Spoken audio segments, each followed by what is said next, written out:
The fog curled around me, thick and unyielding as if the forest itself wanted to swallow me whole. My headlights barely pierced the gloom, and when my car sputtered to a stop, the silence was deafening. I stepped out onto the deserted road, the air heavy with the scent of damp earth and something faintly metallic. That's when I saw him standing just beyond the tree line. His eyes caught the dim light like an animal's, unblinking, and he didn't move. Lost. His voice cut through the silence, low and rough. Before I could answer, the ground beneath my feet trembled, and a strange symbol began to burn against my palm, an intricate mark I'd never seen before. He glanced at it, then at me, his expression unreadable. "You shouldn't have come here," he said. "Now it won't let you leave." Chapter 1, The Fog-Hidden Town. Leela Grayson gripped the steering wheel tighter as her car shuddered for the third time in less than a mile. The dashboard lights flickered in warning, but it wasn't the failing engine that had her pulse racing. It was the creeping fog, thick as smoke, that had swallowed the winding road ahead. The world outside her windshield was a blur of gray, the skeletal trees lining the asphalt barely visible.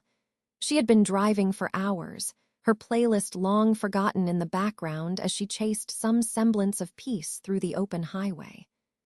But peace seemed a distant dream now, replaced by an unsettling stillness that made the air inside the car feel too heavy.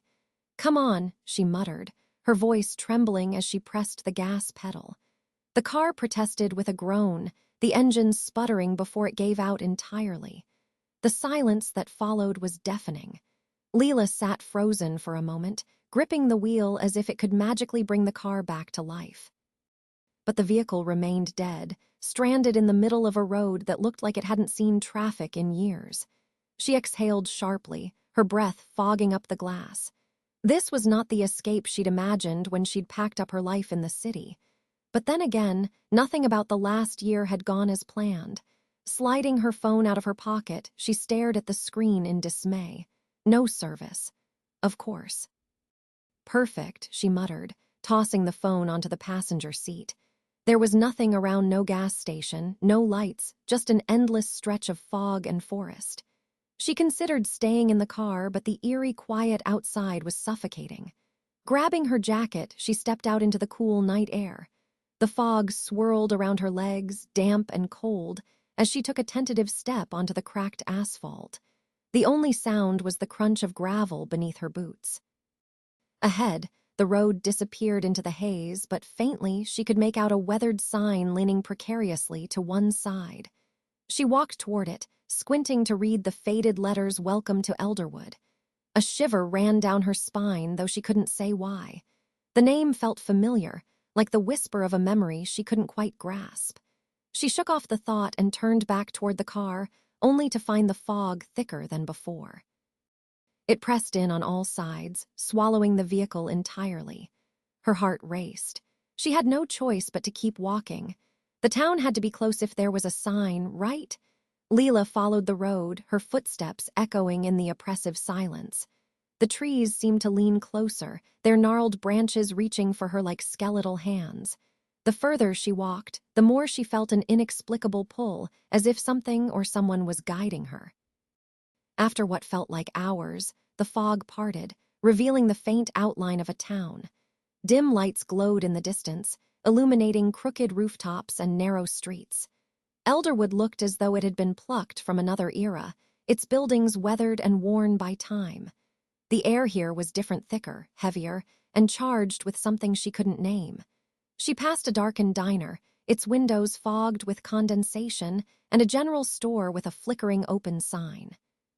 But there was no one in sight. Her steps faltered as she reached the center of town, where a single lamppost cast a faint golden glow over the cobblestone square. For a moment, she considered calling out, but the words caught in her throat. A sound broke the silence, the faint creak of a door. Leela turned sharply, her eyes locking onto a figure stepping out of the shadows. He was tall and broad-shouldered, his dark hair falling in disheveled waves around his sharp features. His amber eyes glinted in the dim light, holding hers with an intensity that made her breath hitch. "You're not from around here," he said, his voice low and steady, as if he were stating an undeniable fact. Leela swallowed hard. No, my car broke down just outside of town. I'm just passing through.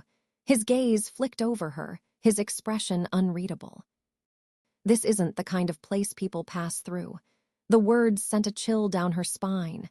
There was something unsettling about the way he said it, like a warning wrapped in casual observation. I don't have much of a choice, she replied, trying to keep her voice steady. Do you know if there's a mechanic around here? He hesitated, then nodded toward a building at the edge of the square. Jake can help you. His shop's over there. Thanks, Leela said, taking a step toward the shop. Wait, she froze, turning back to him. He had stepped closer, his amber eyes catching the light in an almost unnatural way. If I were you, he said slowly, I'd stay out of the woods, especially at night. Her heart thudded painfully in her chest. Why? He didn't answer. Instead, he turned and disappeared back into the shadows, leaving Leela standing alone in the foggy square, her mind racing with questions she wasn't sure she wanted the answers to. Chapter 2. The crimson sapped the clock in her borrowed room at Elderwood's only and ticked quietly in the background. Leela stared at the cracked ceiling, her body too tense to let her sleep. The soft quilt draped over her offered little comfort, and no amount of tossing and turning could still her restless thoughts. The man from the square, his warning played on a loop in her mind. Stay out of the woods, especially at night. But it was more than his words. It was his eyes, the way they seemed to glow faintly, their color unnervingly sharp even in the dim light. He hadn't introduced himself, and she hadn't asked. In hindsight, that seemed like a mistake. She sighed, sitting up and pressing her hands to her face. This wasn't the kind of place she'd expected to wind up. She had envisioned small town charm, a temporary refuge before she figured out her next move. But Elderwood felt like it belonged to another world, its fog, its silence, and its people shrouded in something she couldn't name. Her gaze drifted to the window, where the pale light of the moon filtered through the curtains. Beyond the glass, the forest loomed, its dark silhouette cutting against the gray fog. A sudden pull gnawed at her, a quiet urging she couldn't shake. Her heart beat faster, and her skin prickled as if the air itself was summoning her. She hesitated, her fingers tightening in the fabric of her pajama top.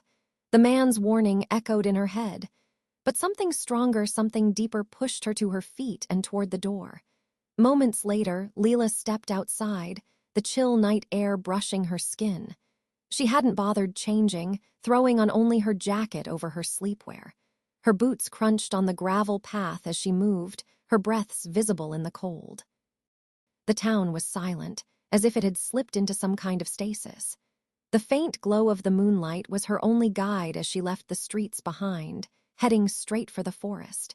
Every logical part of her screamed to turn back, but her legs moved on their own as though they were no longer under her control. The pull was magnetic, growing stronger the closer she got to the line of trees. The moment she stepped beneath the canopy, the world changed. The fog hung thicker here, swirling between the trunks in ethereal tendrils. The air smelled damp, earthy, and faintly metallic. Moonlight filtered through the branches in scattered beams, illuminating her path just enough to keep her moving. Her pulse quickened as she pushed deeper, her steps guided by the unshakable feeling that something was waiting for her. Time seemed to blur, and the further she went, the quieter the world became. Finally, she stumbled into a clearing.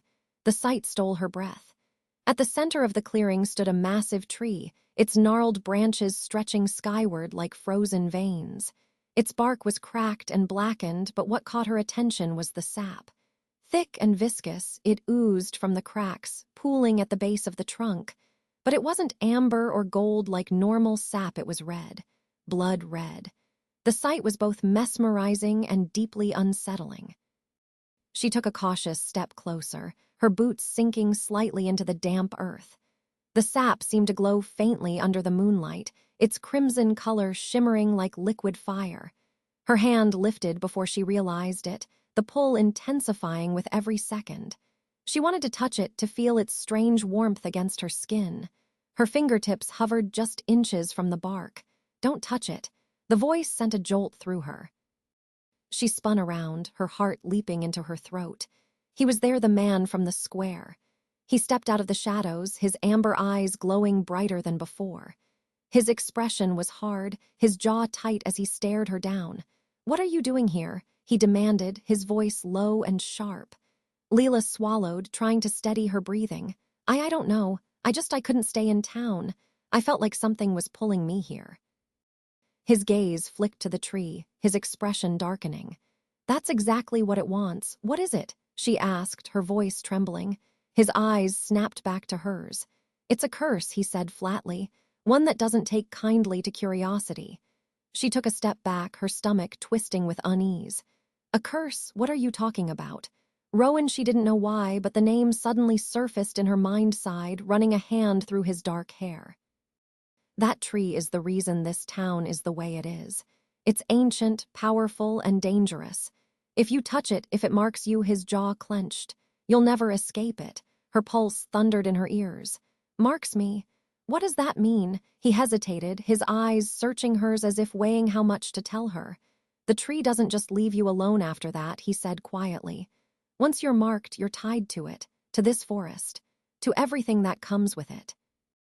Before she could respond, a low growl rumbled through the clearing. Her head snapped toward the sound, her eyes widening as shadows began to shift at the edge of the trees. Shapes emerged wolf-like, but wrong. Their bodies were too large, their movements too fluid, their glowing eyes fixed on her. Rowan stepped between her and the creatures, his body tense, his hands curling into fists. "Go," he said sharply. "What? Run?" He barked, his voice carrying an edge of desperation. Leela didn't wait to be told again. She turned and bolted, her heart pounding as the sound of growls and snapping branches followed her. The last thing she saw before she disappeared into the trees was Rowan, standing his ground as the shadows closed in. Chapter 3.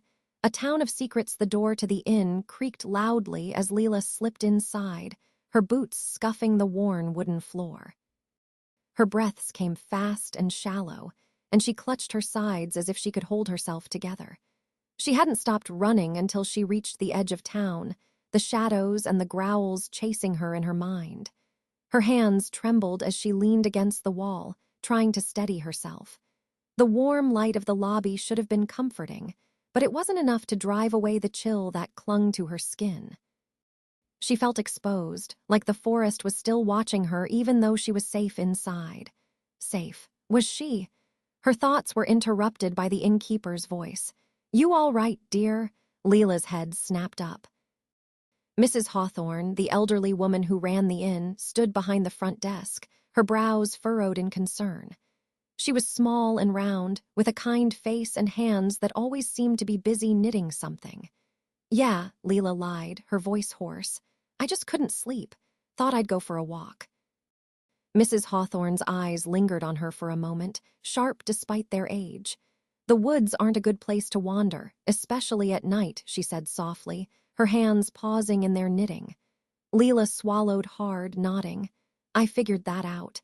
Mrs. Hawthorne tilted her head, studying her like she wanted to ask more but decided against it. "I'll make some tea," she said instead. "It'll settle your nerves." Before Leela could protest, the woman disappeared into the small kitchen behind the counter, leaving her alone in the quiet lobby. She sank into one of the armchairs by the fireplace, her mind spinning with everything that had happened. The tree, the sap, the creatures, and Rowan. She didn't even know if that was his name, but somehow it felt right. He had risked himself for her, standing between her and those things. What were they? They weren't normal wolves, she was sure of that. Her fingers absently brushed against her wrist, where her skin still tingled faintly. For a split second, she thought she saw a faint red stain there, like a bruise in the shape of a smear. But when she blinked, it was gone. The scrape of a teacup on the counter pulled her from her thoughts. Mrs. Hawthorne returned, holding a steaming mug. She handed it to Leela with a small, tight smile. "Thank you," Leela murmured, wrapping her hands around the cup and letting the warmth seep into her fingers. Mrs. Hawthorne settled into the chair opposite her, her knitting back in hand. She worked in silence for a few moments before speaking. "You're not the first to wander into the forest," she said, her tone conversational, but there was a weight to her words. Leela looked up sharply. What do you mean? The older woman kept her eyes on her work, the needles clicking rhythmically. Most folks around here know better than to go too deep. But visitors, they always seem drawn to it, like it calls to them. A chill ran down Leela's spine. Why? Mrs. Hawthorne hesitated, then shrugged. Maybe curiosity. Maybe something else. I've never been one to question the forest too much. That's not really an answer, Leela said, her voice sharper than she intended. The innkeeper's hands stilled. Her gaze lifted, pinning Leela with an expression that was both gentle and firm. Some questions don't have answers, dear. At least, not ones you'll like. Leela frowned, but before she could press further, Mrs. Hawthorne stood. You should get some rest. Tomorrow will be a better day. She left without another word, her quiet footsteps fading down the hall. Leela stared into her tea, her reflection rippling in the surface. A better day. She doubted it. The morning sunlight didn't do much to ease her nerves. The fog still clung to the edges of the town, the streets eerily empty as she made her way to the mechanic's shop. Jake's garage was a small, cluttered building on the edge of town, its sign half hidden by overgrown ivy. The faint smell of oil and grease greeted her as she stepped inside, the bell above the door jangling. Be right there. A voice called from the back. Moments later, a man appeared, wiping his hands on a rag. He was tall and broad, with a boyish grin and sandy blonde hair that fell into his eyes. Morning, he said, his smile widening when he saw her. You must be the one with the broken-down car. That's me, Leela said, forcing a small smile. Name's Jake, he said, extending a grease-streaked hand. Leela. Nice to meet you, Leela. Your car's already in the shop. I towed it last night after I got the call. Leela blinked. Call from who? Rowan. Her stomach flipped. Rowan, Jake nodded, oblivious to her reaction. Yeah, he told me where to find it. Said you'd need it looked at right away. That guy's always looking out for people, even if he doesn't seem like it. Leela's heart raced. She didn't know what unnerved her more, the fact that Rowan had gone out of his way to help her, or the fact that Jake spoke about him like he wasn't a complete stranger. Do you know him well? She asked carefully. Jake shrugged, tossing the rag onto a nearby workbench. As well as anyone can, I guess. Rowan's been around forever. Keeps to himself mostly, but he's solid. You can trust him. Leela wasn't so sure. Jake's voice pulled her back. Should have your car running in a day or two. In the meantime, try not to stress. Elderwood grows on you. Leela offered a weak smile, but his words only deepened her unease. If the town was already growing on her, she wasn't sure it was in a way she wanted. Chapter 4. The marked Leela stood under the inn's creaky showerhead, hot water streaming down her back as she scrubbed her wrist for what felt like the 100th time. No matter how hard she tried, the faint stain of crimson refused to disappear. It was so faint, like a shadow just beneath her skin, but it was there. She stared at it now, holding her arm up to the light. It wasn't just a mark, it felt alive. A faint pulse thrummed beneath the surface, like a heartbeat that wasn't her own. Her stomach turned as Rowan's words echoed in her mind. Once you're marked, you're tied to it, to this forest, to everything that comes with it. She wrapped a towel around herself and sat on the edge of the bed, the damp chill of her hair dripping onto her shoulders. She hadn't seen Rowan since last night, but his absence was as loud as his presence had been. She needed answers. Answers she wasn't sure Jake or Mrs. Hawthorne or anyone else in this cursed town could give her. Her fingers traced the faint mark again, and as they did, her vision seemed to blur. For a moment, she wasn't sitting in her room at the inn. She was in the forest again. The clearing appeared in her mind's eye, vivid and sharp. She could see the trees' cracked bark, feel the cold dampness of the fog clinging to her skin, hear the faint whispers that had filled the air. Whispers she hadn't noticed last night. Her breath hitched as the vision faded, leaving her blinking in the dim light of her room. She clenched her fists, her heart racing. Whatever this mark was, it was messing with her head. Jake's garage was busy when she arrived, the clang of metal tools and the hum of machinery filling the air. A couple of locals milled about, chatting with Jake while he worked under a lifted truck. He spotted her immediately, flashing her that easy grin as he wiped his hands on a rag.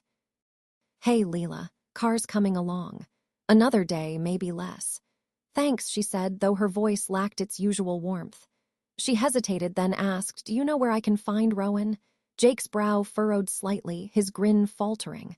Looking for him, huh? Everything okay? Yeah, I need to talk to him about something, she said, carefully avoiding his gaze.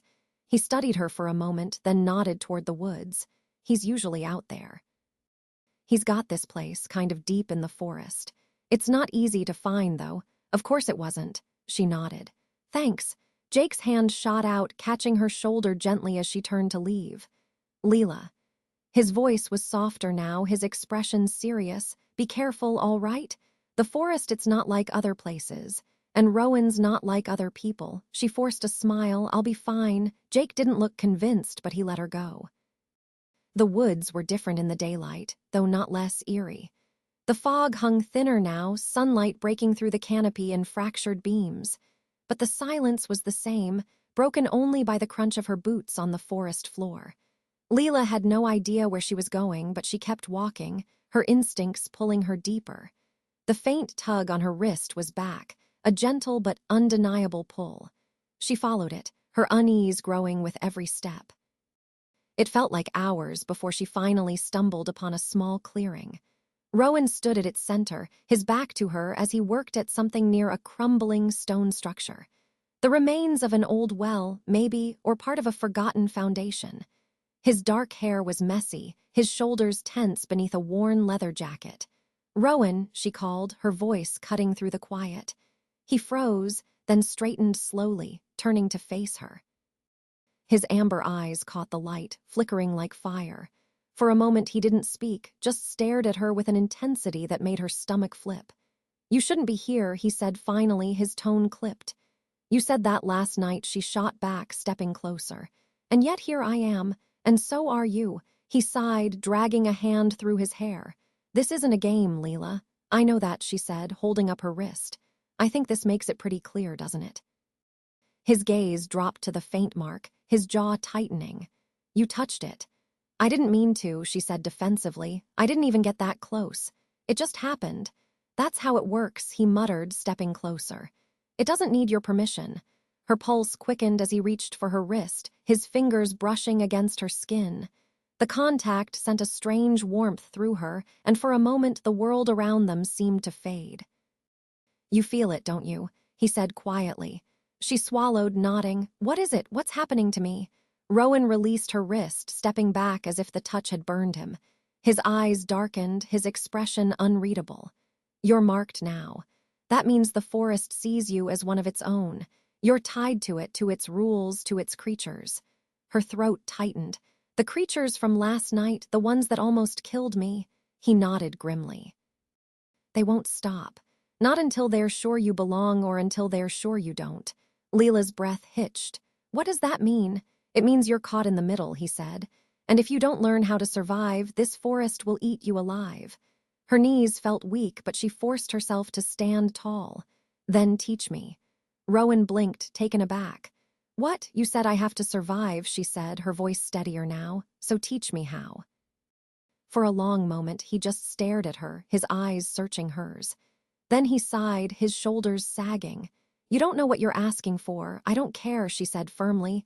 You said it yourself, there's no going back. Something flickered in his expression, a mix of frustration and something softer. Finally, he nodded. Fine, but don't say I didn't warn you. Leela exhaled slowly, relief and fear mingling in her chest.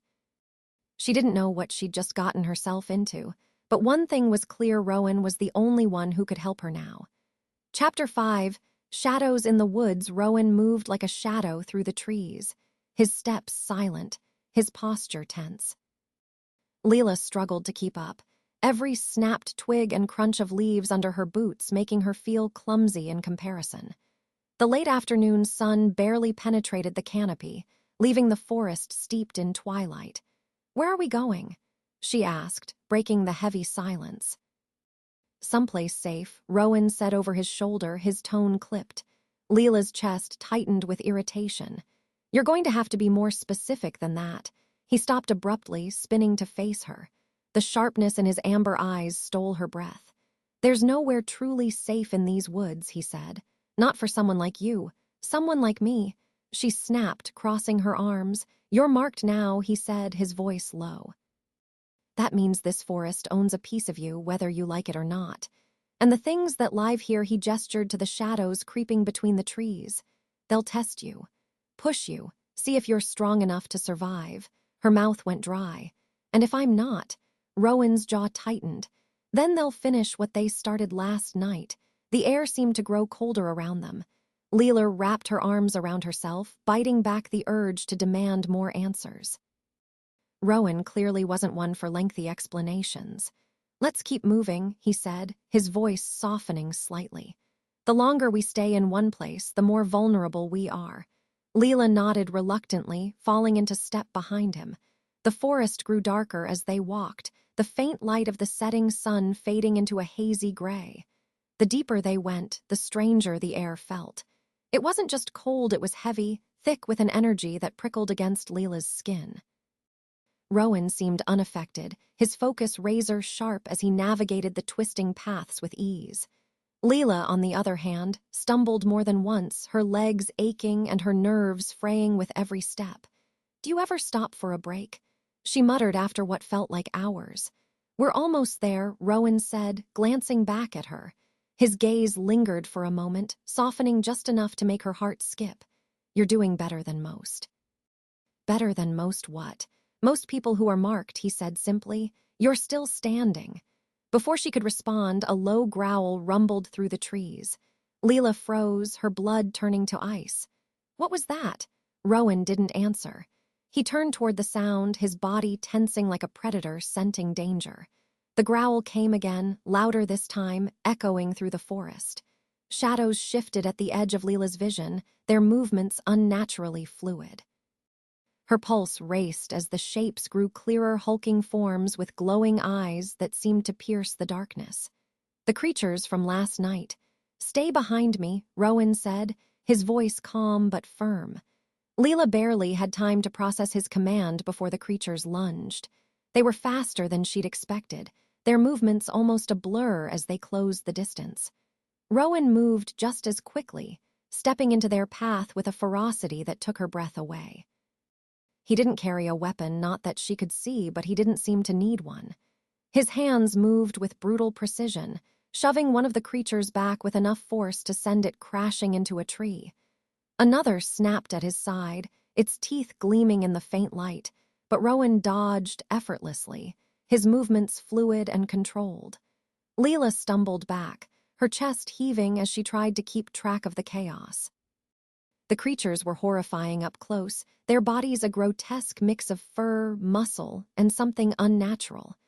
Their eyes glowed a sickly yellow, and their snarls sent chills down her spine.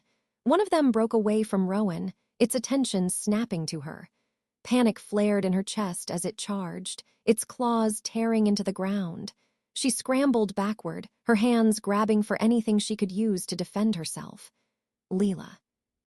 Rowan's voice cut through the noise, sharp and commanding. She barely registered the sound before Rowan appeared between her and the creature. His body twisted as he drove his fist into its chest, sending it sprawling to the ground. The creature snarled, but before it could rise, Rowan let out a low, guttural growl of his own. The sound wasn't human. The air around him seemed to shift, growing heavier as his body tensed. For a moment, Leela swore his eyes burned brighter, almost molten in the dim light. The creature hesitated, its snarl fading into a whine as it backed away, its glowing eyes darting between Rowan and the others. One by one, the creatures retreated, melting back into the shadows as quickly as they'd appeared. The silence that followed was deafening. Rowan turned to Leela, his chest heaving. His eyes, still glowing faintly, met hers, and for a moment she saw something raw and vulnerable beneath the surface. "Are you okay?" he asked, his voice hoarse. She nodded, though her knees felt like jelly. What was that? What just happened?" "They're testing you," he said, his voice tight, "seeing if you're strong enough to belong here." Leela swallowed hard. "And you?" Rowan's jaw tightened, his gaze dropping. "I'm keeping them from killing you," her breath caught in her throat. "You growled," she said softly. "Like them. What are you?" His eyes snapped back to hers, the glow fading slightly. For a long moment he said nothing, his expression unreadable. Finally, he sighed, running a hand through his hair. Not everything in this forest is as it seems, including me. The words hung heavy in the air, sending a fresh wave of unease through her. What does that mean? She asked, her voice barely above a whisper. He hesitated, his expression softening just enough to show the weight he carried. It means you're not the only one tied to this forest, Leela. Before she could ask anything else, he turned and started walking again, leaving her with no choice but to follow. Chapter 6. The wolf's warning. Leela could barely feel her legs by the time Rowan finally slowed, leading her into another clearing. Unlike the one with the crimson tree, this space felt calmer, almost peaceful. A small cabin stood nestled against the trees, its weathered wood and moss-covered roof blending seamlessly into the forest. Smoke curled lazily from the chimney, the faint scent of cedar and ash hanging in the air. "This is your place?" Leela asked, her voice cutting through the stillness. Rowan didn't answer at first. He moved to the door, fishing a key from his pocket before unlocking it and pushing it open. The hinges groaned in protest, but the interior was surprisingly clean, sparse but warm. A stone fireplace dominated one wall, and a few bookshelves lined another, their contents stacked haphazardly. "Sit," he said, gesturing toward the worn couch near the hearth. Leela hesitated, her instincts screaming to demand answers. But exhaustion won out, and she sank into the couch with a sigh. Her muscles ached, and her mind was still racing from the attack. Rowan disappeared into what she assumed was the kitchen, returning moments later with a steaming mug of tea. He placed it on the table in front of her without a word, then leaned against the wall, his arms crossed. For a moment, neither of them spoke. The silence between them was thick, heavy with unspoken truths. Finally, Leela broke it. "You said I'm tied to the forest now," she said, her voice quiet but steady. "And that you are too." "What did you mean?" Rowan's jaw tightened, his gaze fixed on the flickering flames in the fireplace. "It's not just the tree that binds people," he said. "It's the forest itself. Once it marks you, you're part of it. And it doesn't let go easily." Leela frowned. "But you're different. The way you fought those creatures, the way they backed down. And that growl." She stopped, her chest tightening. "You're not like me, are you?" He finally looked at her, his amber eyes unreadable. "No," he said simply. She waited, hoping he would elaborate. When he didn't, frustration bubbled to the surface. "Okay, well, maybe you can tell me what you are then," she said, her tone sharper than she intended.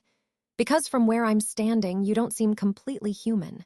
Rowan's lips twitched in a faint, humorless smile. "I'm not." Her heart skipped a beat. "Then what are you?" He sighed, dragging a hand through his hair. "A wolf," he said finally, "or something close to it." The words hung in the air, heavy and surreal. Leela stared at him, waiting for the punchline, the explanation that would make it all make sense. But none came. She stopped, shaking her head. "A wolf? Like the creatures from last night?" "No," he said sharply, his voice hardening. "There's something else, corrupted, twisted by the tree's power." "Then what are you?" she pressed, her pulse quickening. Rowan hesitated, his gaze dropping. For the first time, he looked vulnerable. "I'm one of the marked," he said quietly. "But the market changes some of us differently. It didn't just tie me to the forest, it made me part of it." Leela's throat felt tight. "So you're what? A werewolf?" Rowan flinched at the word, his jaw tightening. "Something like that." The room seemed to close in around her. She set the mug of tea aside, her hands trembling. "This is insane," she whispered. Rowan's gaze snapped back to her, his expression hardening. "You think I don't know that?" he said, his voice low and rough. "You think I chose this?" Leela flinched at the anger in his tone, but he didn't look away. "I've been tied to this forest for as long as I can remember," he said, his voice softening. "It's in my blood. I can feel it every time the moon rises, every time the creatures stir. And now it's in you too." Her breath hitched.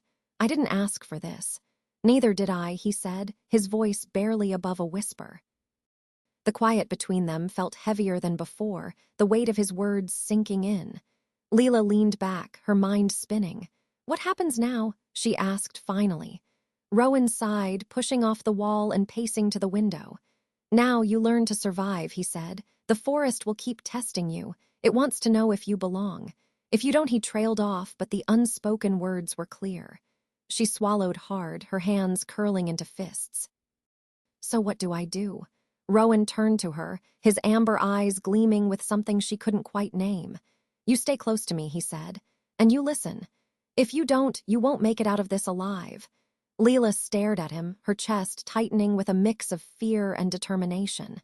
She didn't trust him, not completely, but he was the only one who seemed to understand what was happening to her. "Fine," she said, her voice steady. "But if you're going to teach me how to survive, you'd better stop keeping secrets." For a moment, Rowan looked surprised. Then, slowly, he nodded. "Fair enough," he said. "But don't say I didn't warn you. Some things are better left unsaid." Chapter 7, The Hunt Begins. The first lesson Rowan taught her was simple: never run unless you have to. The advice seemed counterintuitive, especially given the night before, but Rowan was insistent. "The forest hunts fear," he explained. "When you run, you tell it your prey, and the creatures out here, they'll chase until they've got you." Leela didn't argue, though every instinct in her screamed to question everything he said. Instead, she followed him deeper into the woods, her steps careful and measured as they navigated a narrow, twisting path. The air was damp and cold, the kind of chill that seeped into her bones. Mist curled around their ankles, and the faint sound of distant whispers brushed against her ears. She told herself it was just the wind, but the unease in her chest didn't ease. Rowan stopped suddenly, holding up a hand. Leela froze, her breath catching in her throat. "What is it?" she whispered. "Listen," he said, his voice low. She strained her ears, but at first all she heard was the rustling of leaves. Then it came a faint, rhythmic thudding like footsteps. Heavy and deliberate. Rowan turned to her, his expression tense. "Stay close," he said, his voice barely above a whisper. Leela didn't argue, her fingers curling into fists as she followed him off the path and into the thicker brush. Branches scratched at her arms, and the ground beneath her boots grew uneven, but she forced herself to stay quiet. The sound grew louder, closer. Whatever was following them wasn't trying to hide its presence. Rowan motioned for her to crouch beside him behind a cluster of bushes. She dropped down, her heart pounding in her chest. Through the gaps in the foliage, she saw movement, dark, hulking shapes weaving between the trees. The creatures moved with an eerie, predatory grace, their glowing eyes cutting through the mist. "There's more of them tonight," Rowan muttered, his jaw tight. Leela's breath hitched. "More? How many?" "Too many," he said grimly. One of the creatures paused, its head snapping toward their hiding spot. Its nostrils flared, and a low growl rumbled from its chest. Rowan's hand shot out, gripping Leela's arm tightly. "Don't move," he said, his voice a warning growl. The creature stepped closer, its massive paws crushing the undergrowth beneath it. Its glowing eyes locked onto theirs, and its lips curled back to reveal sharp, glistening teeth. Leela's pulse raced. Her entire body screamed to run, to bolt as far and as fast as she could. But Rowan's grip on her arm kept her grounded, his calm steadiness anchoring her. The creature took another step forward, its growl deepening. And then Rowan growled back. It was low and guttural, a sound that sent a shiver down Leela's spine. The creature hesitated, its ears flattening as it took a cautious step back. Rowan rose slowly from the brush, his movements deliberate and unthreatening. He stood between Leela and the creature, his body tense but controlled. "Go," he said, his voice firm and commanding. For a moment the creature didn't move. Then, with a final snarl, it turned and bounded back into the shadows. Leela exhaled shakily, her muscles trembling as the tension bled from her body. "They're not scared of me yet," Rowan said, turning to help her to her feet, "but they know better than to push too far." Leela stared at him, her chest tight with questions she couldn't quite form. "Why do they listen to you?" He hesitated, his expression shadowed. "Because I'm like them," he said quietly. Her throat tightened. "But you're not. I'm not them," he interrupted, his voice firm, "but I'm close enough to make them think twice." The weight of his words settled over her, heavy and uncomfortable. The rest of the night was a blur of movement. Rowan led her through the woods, avoiding the creatures at every turn. Leela didn't know how he always seemed to know where they were or which way to go, but she didn't question it. By the time they reached another clearing, her legs felt like jelly. She collapsed onto a fallen log, her chest heaving as she tried to catch her breath. Rowan stood a few feet away, his gaze scanning the tree line. Even now, he looked calm and in control, though she could see the tension in his shoulders. "Does this ever stop?" she asked, her voice hoarse. He turned to her, his amber eyes softening slightly. "It gets easier," he said. "But no, it never stops." Her stomach twisted. "How do you live like this?" He didn't answer right away. Instead, he crouched in front of her, his gaze steady and unflinching. "You survive," he said simply, "and you don't let the forest win." Leela swallowed hard, her hands trembling in her lap. "I don't know if I can do this." "You can," he said, his voice surprisingly gentle. "You already are." She met his gaze, and for a moment the world seemed to fall away. There was something in his eyes, something raw and unspoken, like he understood her fear better than anyone else ever could. Rowan straightened, breaking the moment. "Get some rest," he said. "We'll need to move again soon." Leela nodded, though sleep felt like an impossible luxury. As she leaned back against the log, her thoughts swirled with everything she'd seen and heard. The forest wasn't just a place, it was alive. And now she was a part of it. Chapter 8, A Moonlit Bond. The moon was full, casting its cold, silver light over the forest. It illuminated everything in an eerie glow, the mist swirling like ghostly fingers around the trees. Leela stood at the edge of the clearing, her arms wrapped around herself for warmth. She had never seen a night so bright and yet so deeply unsettling. The silence felt wrong, thick and heavy, as though the forest itself was holding its breath. Rowan stood several feet ahead, his back to her. He had been uncharacteristically quiet all day, his focus sharper than usual, his tension palpable. "You've been staring at that moon for half an hour," Leela said softly, trying to lighten the mood. "What's so special about it?" Rowan didn't turn. "Everything." She frowned, stepping closer. "You're not going to make me guess, are you?" His jaw tightened, and for a moment she thought he wouldn't answer. Then, without looking at her, he said, "The full moon is when the forest is strongest. It's when the creatures are boldest. And it's when I'm at my most dangerous." Her stomach flipped. Dangerous how? He turned to face her then, his amber eyes glowing faintly in the moonlight. There was something wild in his expression, something barely restrained. "You wanted to know what I am," he said, his voice low. "You're about to find out." Leela's breath hitched. "What do you mean?" He stepped closer, the glow in his eyes intensifying. "The mark doesn't just tie me to the forest," he said. "It makes me part of it. When the moon is full, the pull gets stronger. It's harder to control." "Control what?" she whispered, though she already knew the answer. Rowan exhaled slowly, his hands curling into fists at his sides. "You need to trust me, Leela," he said.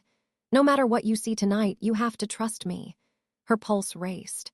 "Rowan, you're scaring me." He flinched at her words, his expression softening briefly before the wildness returned. "Good," he said quietly. "You should be scared." Before she could respond, he stepped back, his body tense and trembling. His breathing grew heavier, more ragged, and a low growl rumbled from deep in his chest. Leela took a cautious step back, her heart pounding. "Rowan, stay back," he snarled, his voice sharp and guttural. His body began to shift, the change subtle at first. His muscles rippled, his frame seeming to grow larger. His fingers curled, the tips elongating into sharp claws. Leela's breath caught in her throat as his face changed, his features sharpening. His teeth lengthened into fangs, and his eyes burned brighter than ever, molten gold against the pale moonlight. She had seen wolves before, but Rowan was something else entirely. He was larger, more powerful, and radiated an aura of raw, untamed energy. He was both terrifying and mesmerizing. The transformation lasted only seconds, but it felt like an eternity. When it was over, Rowan stood before her, not fully a wolf, but not fully human either. For a long moment, neither of them spoke. "Rowan," she said finally, her voice trembling. He turned to her, his glowing eyes meeting hers. His expression was still his, but there was something primal lurking beneath the surface. I told you, he said, his voice a low growl. This is what I am. Leela's knees felt weak, but she forced herself to stand her ground. Why are you showing me this? Because you needed to know, he said. The forest doesn't just change people, it consumes them. This is what it made me. She swallowed hard, her chest tightening. Do you ever lose control? Rowan's gaze dropped, his shoulders tensing. Sometimes, he admitted, that's why I stay away from people. It's safer. The vulnerability in his voice took her by surprise. He wasn't just warning her, he was afraid. Leela took a tentative step closer, her heart pounding. You saved me last night, she said softly. You didn't lose control then. That was different, he said, shaking his head. I was protecting you. But if you stay near me during the full moon, he trailed off, his jaw tightening. What if I want to stay near you? She said, the words slipping out before she could stop them. Rowan's eyes snapped to hers, his expression a mix of shock and something she couldn't quite name. Leela, he said, his voice low and warning. I mean it, she said, stepping closer. You keep saying how dangerous you are, but you haven't hurt me. Not once, and you've had plenty of chances.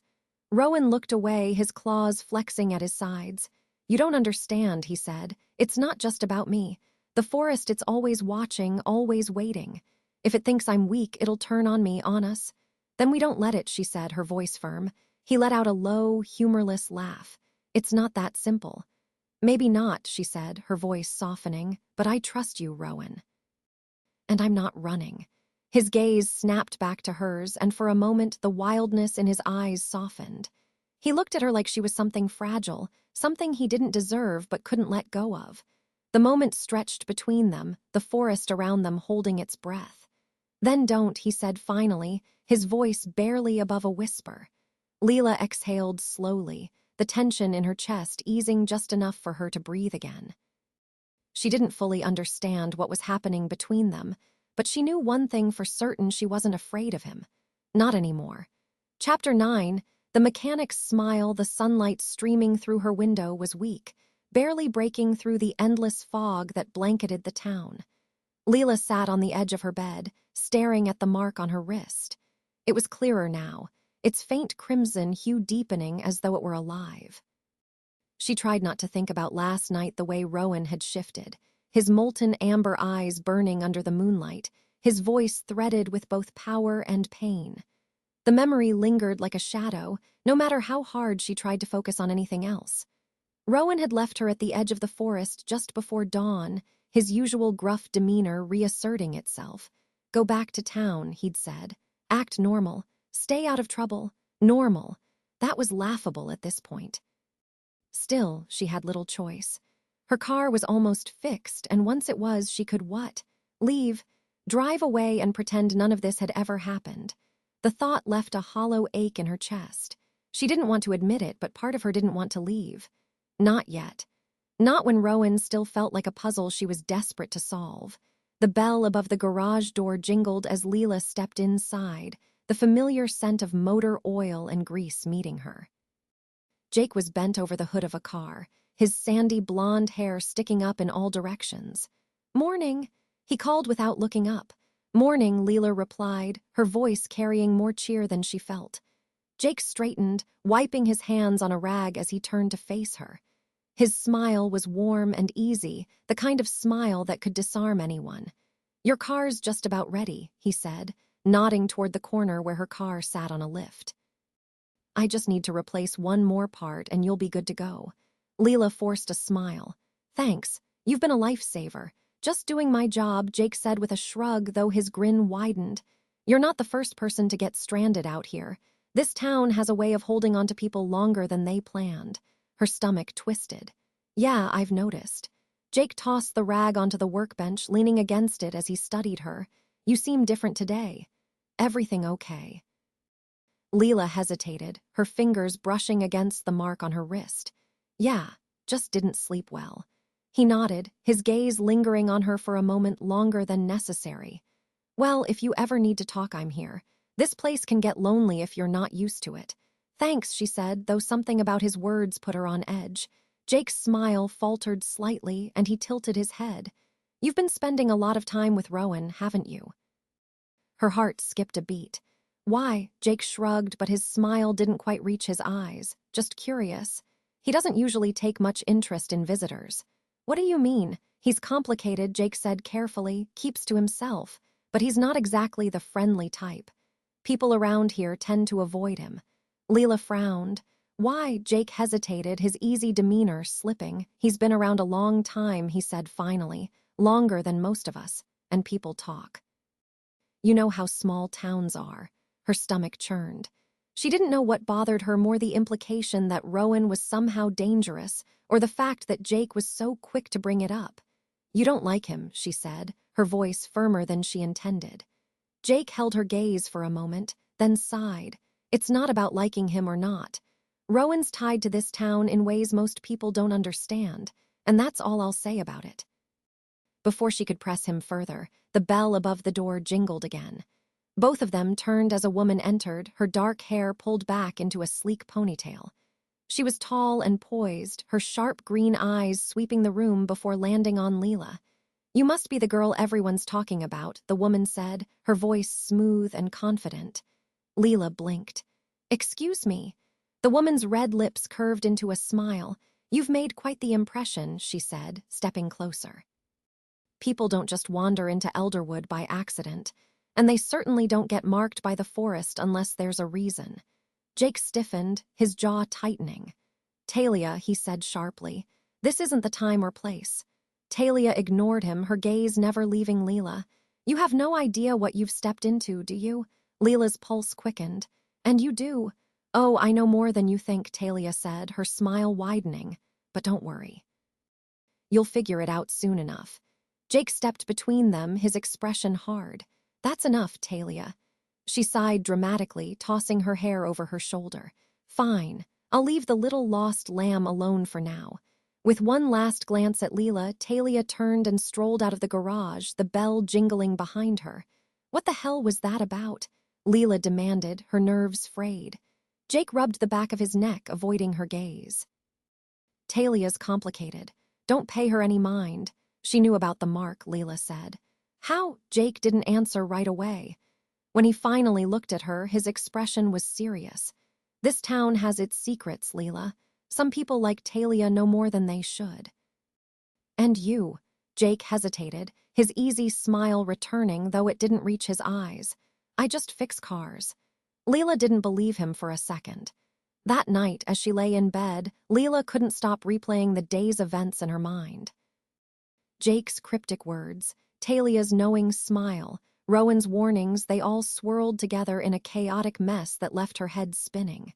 She glanced at her wrist, the mark faintly visible in the moonlight. It felt heavier now, a constant reminder that she was in over her head. Her thoughts drifted to Rowan. Despite everything, he was the only one who felt honest, even if he didn't tell her everything.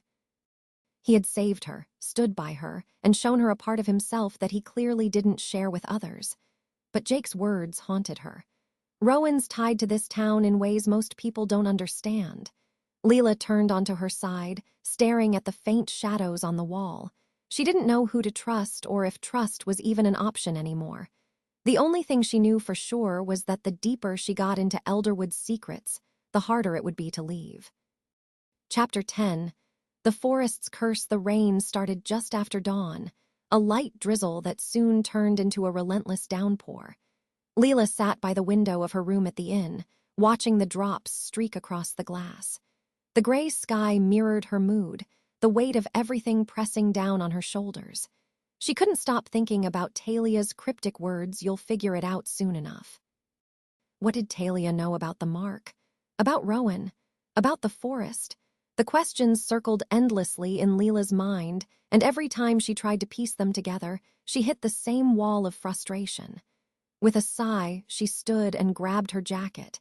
She couldn't sit here all day waiting for answers to fall into her lap. The rain had soaked through Leela's boots by the time she reached the town's general store. It was small and dimly lit, the shelves packed with everything from canned goods to dusty knickknacks. An older man stood behind the counter, his glasses perched on the edge of his nose as he flipped through a newspaper. Morning, Leela said, shaking the rain from her jacket as she stepped inside. The man glanced up, his expression vaguely curious. "You're the new girl," he said, his voice gravelly. "The one who got stuck out here." "That's me," Leela said with a tight smile. He nodded, folding the paper and setting it aside. "How can I help you?" "I was wondering if you had any books or anything about the history of this town," she said, choosing her words carefully. "I'm curious about the area." The man raised an eyebrow. "Not much of a historian myself, but there's a shelf in the back with some old books. Might find something useful there." "Thanks." Leela made her way to the back of the store where a dusty bookshelf leaned against the wall. The books were old and faded, their spines cracked and titles barely legible.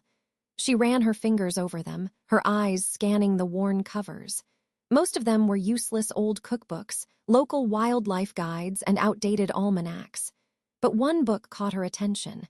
Its cover was simple, bound in dark leather, with no title to hint at its contents. When she opened it, the faint scent of aged paper filled the air.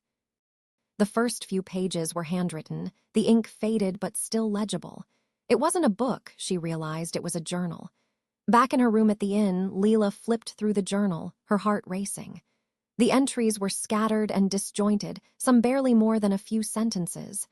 But as she read further, the pieces began to form a picture, a dark, unsettling picture. The tree is older than the town itself. They say it was here before the first settlers arrived, its roots buried deep in the earth. Some called it a blessing, others a curse. It doesn't just grow, it breathes. It watches. And sometimes it chooses. Leela's stomach twisted as she read the next passage. Those it marks are never the same. Some say it's a gift, strength, power, a bond with the forest. But the price is steep. The mark binds you to the tree, to the forest, to the shadows that live within it. There is no escape. Her hands trembled as she turned the page, her eyes scanning the uneven scrawl. The marked are hunted, tested. The forest decides who belongs and who doesn't. And if you fail, the entry ended abruptly, the rest of the page blank. Leela closed the journal, her chest tight. The words confirmed everything Rowan had told her and added more questions to the growing pile in her mind. What did the forest want from her? Why had it chosen her in the first place? And was there really no escape? Later that evening, Leela made her way to Rowan's cabin. The rain had stopped, but the air was thick with moisture, the ground soft beneath her boots. The walk felt longer than usual, her nerves stretching with every step. Rowan was outside when she arrived, splitting firewood with a precision that left her both impressed and slightly intimidated. He didn't look up as she approached, but she could tell he knew she was there. "You're late," he said, tossing a split log into the growing pile beside him. "For what?" "For whatever you're about to throw at me," he said, finally meeting her gaze. His amber eyes flickered with something between amusement and weariness. Leela hesitated, then pulled the journal from her bag. She held it out to him, her expression serious. "I found this at the general store," she said. Rowan set the axe down, wiping his hands on his jeans before taking the journal. His brows furrowed as he flipped through the pages. "Where did this come from?" he asked, his voice low. "I don't know," Leela said. "The store owner said it was just sitting on a shelf. I think it's old, maybe someone from town wrote it." Rowan's jaw tightened as he read, his eyes scanning the faded handwriting. "It's true, isn't it?" Leela said quietly. "Everything in there." Rowan closed the journal, his expression unreadable. "Yes," he said finally. "It's true." Leela's chest tightened. "Why me?" she asked, her voice breaking. "Why did it choose me?" Rowan sighed, running a hand through his hair. "The forest doesn't choose lightly," he said. "It saw something in you, something it wanted." "What does it want?" "I don't know," he admitted, his voice soft. "But whatever it is, it's not going to let you go until it gets it." Her pulse quickened, fear and frustration bubbling to the surface. "Then how do I fight it?" Rowan's eyes met hers, and for a moment the wildness in them softened. "You don't fight the forest, Leela," he said. "You survive it." Chapter 11, Blood Ties. The journal lay open on Rowan's table, the firelight casting flickering shadows across its worn pages. Leela stared at it, her thoughts tangled in knots. Every word felt like a weight pressing down on her chest, but she couldn't tear her eyes away. The mark on her wrist tingled faintly, a constant reminder that she was tied to the forest now, whether she wanted to be or not. "Why didn't you tell me?" she asked quietly, breaking the heavy silence that had settled over the cabin. Rowan, who was leaning against the far wall with his arms crossed, didn't answer right away. His amber eyes flicked to her, his expression guarded. "Tell you what? That the mark doesn't just tie me to the forest," she said, her voice trembling. "That it changes people. That there's no way out." Rowan's jaw tightened. "I didn't think you were ready to hear it." Leela slammed the journal shut, the sound startling in the quiet. "You don't think I deserve to know what's happening to me? You deserved a chance to breathe," he said, his voice low and steady. "To learn how to survive before you got overwhelmed by everything else." "Well, that didn't work, did it?" She shot back, standing abruptly. "Because now I know, and I feel like I'm drowning anyway." Rowan straightened, his eyes narrowing. "I'm trying to help you, Leela, but you don't want help, you want answers, and answers aren't going to save you." The heat in his voice matched her own, but instead of backing down, Leela stepped closer. "Maybe I don't want to just survive. Maybe I want to understand why this is happening to me." Rowan opened his mouth to respond, but the words never came. A sudden gust of wind howled through the cabin, blowing the door open and extinguishing the fire in the hearth. The air shifted, heavy with a presence that sent a shiver down Leela's spine. "Do you feel that?" she whispered, her voice barely audible. Rowan's entire body tensed, his hand darting to the knife strapped to his belt. "Stay behind me." Leela didn't argue. She stepped closer to him as the wind swirled around them, carrying the faint sound of whispers, low, guttural murmurs that seemed to come from the shadows themselves. The mark on her wrist burned, the pain sharp and searing. She clutched it instinctively, her knees buckling as the whispers grew louder. "Leela!" Rowan's voice was distant, muffled by the cacophony in her head. She stumbled back, her vision blurring as images flooded her mind. She was standing in the forest, but it was different now, brighter, more alive. The trees were taller, their leaves golden under the sunlight. A village stood nestled among the roots, its people moving with purpose and joy. At the center of it all was the tree. It wasn't twisted and dark like the one she'd seen in the clearing. This tree was vibrant, its bark glowing faintly as crimson sap seeped from its trunk. People gathered around it, their hands pressed against the wood in reverence. Leela moved closer, drawn by the pull she had felt since her first night in the forest. She reached out, her fingertips brushing the tree's surface. And then everything changed. The sunlight dimmed, the golden leaves withering into ash. The village was gone, replaced by shadows and silence. The tree stood alone now, its bark cracked and blackened, the sap dripping like blood. A figure emerged from the shadows, a woman with dark hair and piercing green eyes. "Talia." "You're not the first," Talia said, her voice echoing in Leela's mind. "And you won't be the last. The forest remembers its own." Leela tried to speak, but the words wouldn't come. The visions swirled around her faster and faster until Rowan's voice snapped her back to reality. She was on the floor of the cabin, her chest heaving and her wrist burning like fire. Rowan was crouched beside her, his hands gripping her shoulders. "What happened?" he demanded, his amber eyes blazing. She shook her head, trying to catch her breath. I saw something," she said. "The tree, the forest, it was alive, and Talia was there." Rowan stiffened, his grip tightening. "What did she say?" Leela hesitated, the memory of Talia's words ringing in her ears. "The forest remembers its own." "She said I wasn't the first," Leela said quietly. "That the forest remembers its own." Rowan's expression darkened, his hands falling away from her shoulders. He stood abruptly, pacing the room. "That's not possible," he muttered, more to himself than to her. "You're not, you can't be tied to this place." "But I am," Leela said, her voice stronger now. She pushed herself to her feet, her gaze locked on him. "Rowan, what aren't you telling me?" He stopped pacing, his back to her. For a moment, the silence was so heavy she thought he wouldn't answer. Then he turned to face her, his expression guarded but tinged with something else, regret. "The forest doesn't just mark anyone," he said slowly. "It chooses people with a connection to it. Bloodlines, Leela. Families that are tied to the forest's history. Her stomach dropped. You're saying this is in my blood? Rowan nodded, his eyes heavy with something she couldn't name. It means you're part of this place, whether you want to be or not. And the forest, it doesn't forget its own. Leela's breath came in shallow gasps, her mind racing. The journal, the visions, Talia's cryptic words, it all pointed to one thing. She wasn't just a visitor to Elderwood. She belonged to it. And now she wasn't sure she could ever leave. Chapter 12. The pack emerges. The forest felt heavier that night, the air dense and charged as Leela followed Rowan through a twisting path of shadows and undergrowth. He hadn't said much since their conversation at the cabin, but his tense posture spoke volumes. "Where are we going?" she finally asked, her voice breaking the oppressive silence. "To meet the others," Rowan said without turning. Leela stumbled slightly, caught off guard. "Others? You mean my pack," he said, his tone clipped. Her pulse quickened. She wasn't sure what she had expected when she demanded answers, but being thrown into the heart of Rowan's world wasn't it. "And they know about me." "They know you're marked," Rowan said, his voice unreadable. "And that you need to learn what it means. But don't expect them to be friendly."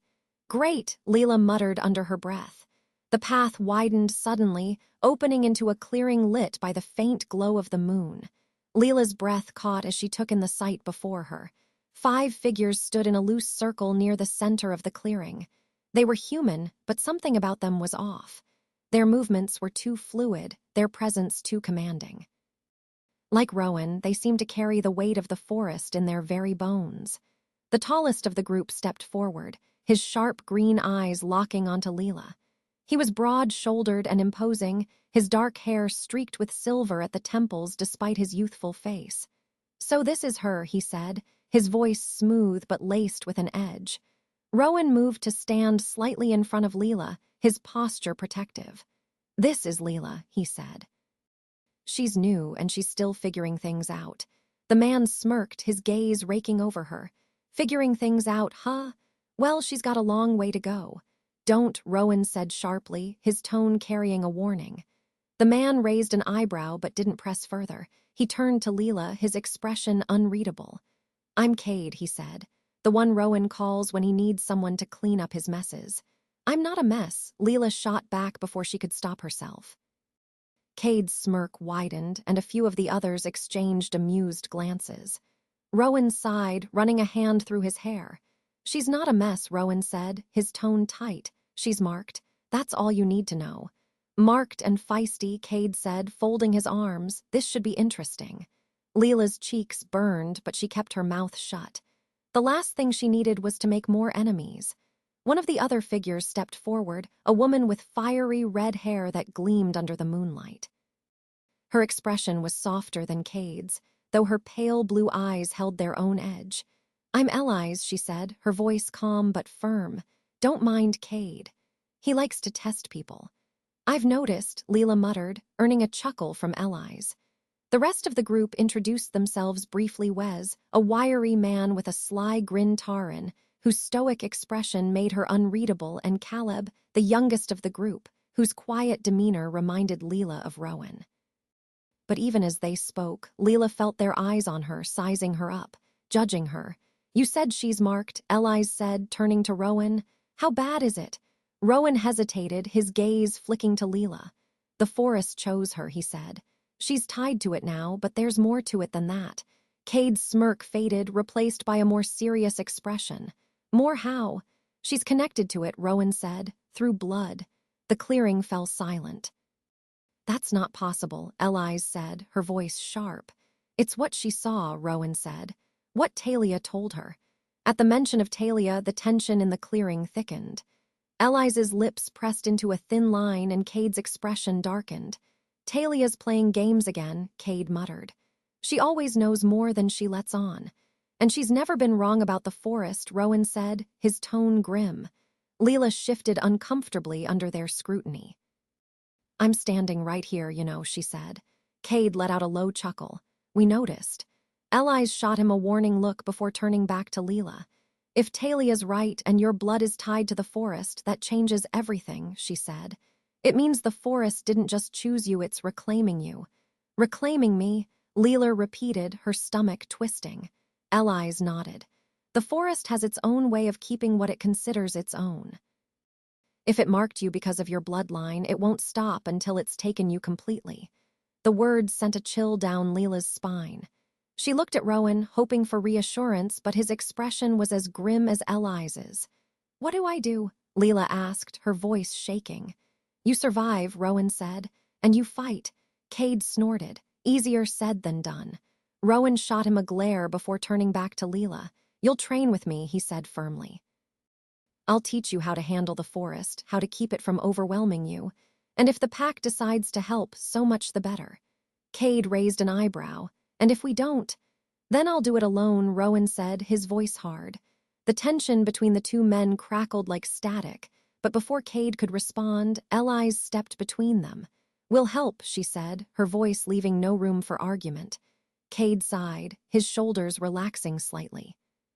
"Fine. But if she doesn't pull her weight, she's on her own." "She will," Rowan said, his gaze flicking to Leela. Leela wasn't so sure. But as she looked around the clearing at the pack, their sharp eyes, their confident stances, she knew one thing for certain. If she wanted to survive, she had a lot to learn. Chapter 13, the storm within the clearing was cold and damp, the heavy gray clouds above promising rain. Leela stood in the center, her fingers curling and uncurling as she stared at the crude wooden staff Rowan had handed her earlier. "This is pointless," she muttered, gripping the staff tighter as she shifted her weight. "It's not," Rowan said, circling her like a predator. His voice was calm, but his amber eyes gleamed with intensity. "If you can't learn to focus, to defend yourself, you'll never survive." Leela bit back a retort. He'd said those words so many times over the past few days that they were burned into her memory. The pack had been true to their word, they were helping, though help often felt like being thrown to the wolves, quite literally. Cade leaned lazily against a tree nearby, his smirk as constant as his snide remarks. "You're going too easy on her, Rowan," he said. "The forest isn't going to wait for her to catch up." Rowan's gaze flicked to Cade, a warning simmering beneath the surface. "She's learning," he said, his tone sharp. "Is she?" Cade shot back, his smirk widening. "Because all I see is someone who doesn't belong here." Leela's grip on the staff tightened, her heart pounding. She was tired of Cade's jabs, tired of feeling like she didn't measure up. "Why don't you let me prove it then?" she snapped, turning to face him. Cade straightened, clearly surprised. His smirk faded into something colder, more dangerous. "You sure about that?" Cade, Rowan warned, his voice low. But Cade was already stepping forward, pulling his own staff from where it rested against the tree. "No better way to learn than a little hands-on experience," he said, his grin returning. Leela swallowed hard, her pulse racing. She hadn't meant to provoke him, but she couldn't back down now, not in front of Rowan, not in front of the pack. "Fine," she said, raising her staff. Rowan stepped between them, his expression dark. "This isn't a good idea." "She asked for it," Cade said, his tone mocking. "Who am I to say no?" Leela felt Rowan's gaze on her, a silent question in his eyes. She nodded, ignoring the way her stomach twisted.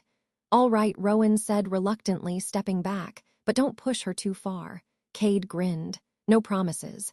The first blow came fast, too fast.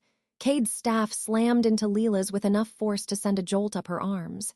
She stumbled back, gritting her teeth as she steadied herself. "Keep your stance firm," Rowan called, his voice calm but insistent. Leela adjusted her footing just in time to block another strike. The impact reverberated through her arms, but she held her ground. "Not bad," Cade said, circling her like a wolf eyeing its prey. "But not good enough." He lunged again, his movements swift and precise. Leela barely managed to deflect the blow, her muscles straining as she fought to keep up. The pack watched in silence, their expressions unreadable. Even Elise, who had been the most supportive, seemed distant now, her pale blue eyes flicking between Leela and Cade. Leela's frustration grew with every strike, every narrow miss. Cade wasn't just testing her, he was humiliating her. "Come on," he taunted, his voice low. "Is that all you've got?" Something inside Leela snapped. She shifted her weight, gripping the staff tighter as she lunged forward. Her movements were clumsy, fueled more by anger than strategy, but she didn't care. Cade dodged easily, his grin widening. "Better," he said, but still too slow. Before she could recover, he swept her legs out from under her. She hit the ground hard, the staff slipping from her grasp. The breath rushed from her lungs as she lay there, the cold earth pressing against her back. Cade stood over her, his smirk triumphant. "See," he said, lowering his staff. "Not ready." The words stung more than the fall. "Cade enough," Rowan said sharply, stepping forward, but Leela wasn't ready to give up. She grabbed her staff and swung it toward Cade's legs, catching him off guard. He stumbled back, his expression flickering with surprise. Leela scrambled to her feet, her chest heaving. "Don't underestimate me," she said, her voice shaking but firm. Cade's grin returned, but this time it was tinged with respect. "Maybe you've got some fight in you after all." Rowan stepped between them, his glare silencing whatever Cade had been about to say. "That's enough for today," he said, his tone leaving no room for argument. Cade shrugged, retreating to the edge of the clearing. "Your call, boss." The rain started just as Leela and Rowan reached the cabin. It came in heavy sheets, soaking them both by the time they stepped inside. Rowan closed the door behind them, his expression tense. "You shouldn't have pushed him," he said, his voice low. "He deserved it," Leela shot back, shaking the water from her hair. "That doesn't mean you can fight him head-on," Rowan said, his amber eyes sharp. "Cade's been doing this for years. You're still learning." "I know that," Leela said, her voice rising, "but I'm tired of everyone acting like I don't belong here." Rowan's expression softened slightly, but his frustration was still evident. "You do belong," he said quietly, "but this isn't just about proving yourself. It's about staying alive." Leela's chest tightened. "And what if I can't? What if I'm not strong enough?" "You are," Rowan said, his voice firm. "How do you know that?" she demanded. He hesitated, his gaze holding hers. "Because you've already survived more than most," he said. "And because the forest wouldn't have chosen you if you weren't strong enough to handle it." The words lingered between them, heavy and unspoken. Leela looked away, her throat tight. "I just want to understand why this is happening to me," she said softly. Rowan stepped closer, his presence steady and grounding. "We'll figure it out," he said, "together." For the first time, Leela let herself believe him. Outside, the storm raged on, but inside the cabin, the weight between them began to shift. Chapter 14. A crack in the armor. The rain didn't stop for 2 days. It beat relentlessly against the cabin, soaking the forest in an endless gray haze. The storm had driven the pack deeper into their territories, leaving Leela and Rowan alone. The pack's absence should have been a relief, but instead, it left her restless. Rowan had been unusually quiet since her sparring match with Cade, retreating into himself in a way that only deepened her frustration. He spent most of the time chopping firewood or sharpening his knife, his silence as heavy as the rain outside. Leela sat by the fire, the journal open in her lap. The entries had grown more fragmented the deeper she read, but the images they painted were vivid. The curse wasn't just a story, it was alive, as much a part of the forest as the trees and the creatures that hunted within it.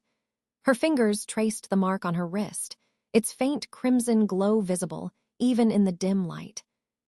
"You're going to wear a hole in the page if you keep staring at it like that," Rowan said from across the room, his voice startling her. She looked up, meeting his amber gaze. "It doesn't make sense," she said. "None of it does. If the forest is so dangerous, why does it choose anyone at all? Why mark people like me? Like you?" Rowan's expression darkened, and for a moment she thought he wouldn't answer. Then he set the knife down and crossed the room, sinking into the chair opposite her. "It's not about choice," he said, his voice low. "It's about power. The forest feeds on it, grows stronger with every life it takes. But it also needs people to protect it, to keep it from destroying itself." Leela frowned. "Protect it from what?" "From us," Rowan said simply. Her stomach twisted. "You mean people, townsfolk?" He nodded. "The forest has been here longer than Elderwood, longer than any of us. But people always find a way to disrupt the balance, cutting down trees, building too close to the edges, hunting where they shouldn't. The marks, they're the forest's way of keeping things in check. And the creatures," Rowan's jaw tightened. "They're part of it too. The The ones you've seen, they were once like us. Marked. But they lost themselves, gave in to the forest completely. Now they're just tools. Weapons. The thought sent a chill down her spine. That could happen to you, couldn't it? Rowan didn't answer right away. His gaze dropped to the fire, the flickering light casting shadows across his face. It could happen to anyone, he said finally. The weight in his voice made her chest ache. She hadn't realized how much he carried, how much he had probably been carrying for years. Has it ever been close? She asked, her voice barely above a whisper. Rowan's eyes met hers, and for a moment she saw something raw and unguarded in them. Once he said quietly. Leela's breath caught. What happened? His gaze dropped again, and his fingers curled into fists on his knees. Someone brought me back, he said. Someone who believed I wasn't too far gone. The unspoken emotion in his voice made her throat tighten. Who? Rowan hesitated, then exhaled slowly. Her name was Cora. She was marked like me, stronger than me even. She saved me, but I couldn't save her. The words hung heavy in the air. Leela's chest tightened as she watched him, the pain in his expression like a punch to the gut. She wanted to reach out to tell him it wasn't his fault, but she didn't know if he would believe her. She sounds like she meant a lot to you, she said softly. She did, Rowan said, his voice rough. And the forest took her anyway. Leela swallowed hard, the weight of his grief settling over her. She thought of the journal, the warnings etched into its pages. The forest doesn't let go of what it claims, but you're still here, she said. You're still fighting. Rowan's gaze snapped back to hers, something flickering in his expression. For now, he said, but the forest doesn't forget, Leela. It doesn't forgive. She didn't know what to say to that. That night, Leela lay awake, staring at the ceiling as the rain pounded against the roof. Rowan's words echoed in her mind, a constant loop she couldn't escape. The forest doesn't forget. Her thoughts drifted to Cora, to the sacrifices Rowan had made, the battles he still fought. She couldn't imagine what it must have been like to lose someone like that, to feel the weight of the forest's curse every day and still keep going. Her chest ached with the weight of it all, her own fear, her growing connection to Rowan, the realization that she was tied to this place in ways she couldn't yet understand. The mark on her wrist burned faintly, a reminder of the bond she hadn't chosen but couldn't escape. With a sigh, she turned onto her side, her eyes drifting to the faint outline of Rowan's silhouette near the window. He was awake, his back to her, his posture tense as he stared out into the storm. For a moment, she considered saying something, but the words wouldn't come. Instead, she watched him, the quiet hum of the rain filling the silence between them. Chapter 15, Betrayal in the fog rolled in thicker than ever the next morning, swallowing the forest in a suffocating gray shroud. Leela felt its weight pressing against her skin as she trudged along the narrow path behind Rowan. We shouldn't be out here, Rowan muttered, his amber eyes scanning the shadows. Something's wrong. Then why are we here? Leela asked, her voice tight. Because we don't have a choice, he said. The pack called for a meeting. That doesn't happen unless it's serious. The word serious hung in the air like a warning, and Leela's stomach twisted. She hadn't forgotten the way the pack had looked at her during her first meeting with them, calculating, mistrustful. And then there was Talia. The memory of Talia's sharp green eyes and knowing smile sent a chill down her spine. Rowan had been tight-lipped about her since that first vision, but Leela could feel the woman's presence lingering on the edges of everything, like a shadow she couldn't shake. The path opened into the clearing where the pack had first gathered. This time, the tension was palpable. Cade, Elise, Wes, Taran, and Caleb stood in a loose semicircle, their expressions grim. "You're late," Cade said, his voice dripping with irritation. "Traffic," Rowan deadpanned, stepping into the clearing. Cade's lips twitched in a humorless smile, but his attention quickly shifted to Leela. "And she's still tagging along, I see." "Careful," Rowan warned, his tone low. Leela bristled but bit her tongue. She had no energy for Cade's jabs, not when the air itself felt like it was closing in around her. "What's this about?" Rowan asked, his sharp gaze flicking between the pack. Elise stepped forward, her pale blue eyes meeting his. "It's about her," she said, nodding toward Leela. Rowan tensed, moving instinctively closer to Leela. What about her? The forest is changing, Elise said. The creatures are restless. They've been circling the edges of the village, coming closer than they've dared in years. And it started when she arrived. Leela's chest tightened. That's not fair, it's not about fairness, Cade interrupted, his green eyes gleaming.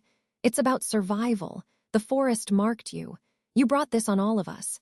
That's enough, Rowan growled, stepping in front of Leela. But Cade wasn't finished. She's a liability, he said, his voice rising. The forest wants her, and it's not going to stop until it gets what it wants. If we keep protecting her, we'll all suffer for it. Leela's heart pounded as the pack's eyes turned to her, their expressions ranging from wary to outright hostile. Even Elise, who had been the most supportive, looked conflicted. Rowan's voice cut through the tension like a blade. We don't abandon our own. She's not one of us, Cade shot back. She will be, Rowan said, his tone hard. She's marked. That makes her part of this, whether you like it or not. The silence that followed was deafening. Elise sighed, running a hand through her fiery red hair. Rowan, we're not saying we abandon her, she said. But the forest is calling her. If she doesn't answer, things will only get worse. Leela's breath caught. What does that mean? Answer how? Elise hesitated, glancing at Cade before speaking. You have to go to the tree. To the heart of the forest. No, Rowan said immediately, his voice sharp. That's not an option. It's the only option, Cade countered. If she's tied to the forest, she needs to face it. Otherwise, it'll keep pushing. And when it pushes too hard, people are going to die. Rowan's hands curled into fists, his jaw tight. You don't know what you're asking her to do. Leela stepped forward before she could stop herself. Rowan, she said, her voice shaking. If it's the only way, it's not, he said, turning to her. The heart of the forest isn't just dangerous, it's a death sentence. No one goes there and comes back the same. Not even you, she asked softly. The flicker of pain in his eyes was answer enough. The argument continued, but Leela couldn't focus on the words. The weight of their stares, the gravity of the decision looming over her, it was too much. She slipped away from the group, her feet carrying her deeper into the forest without conscious thought. The fog grew thicker the further she went, the whispers in the air growing louder. She didn't know how long she walked before she heard the footsteps behind her. I thought you might try to run, a voice said. Leela turned sharply, her breath catching as Talia stepped out of the fog.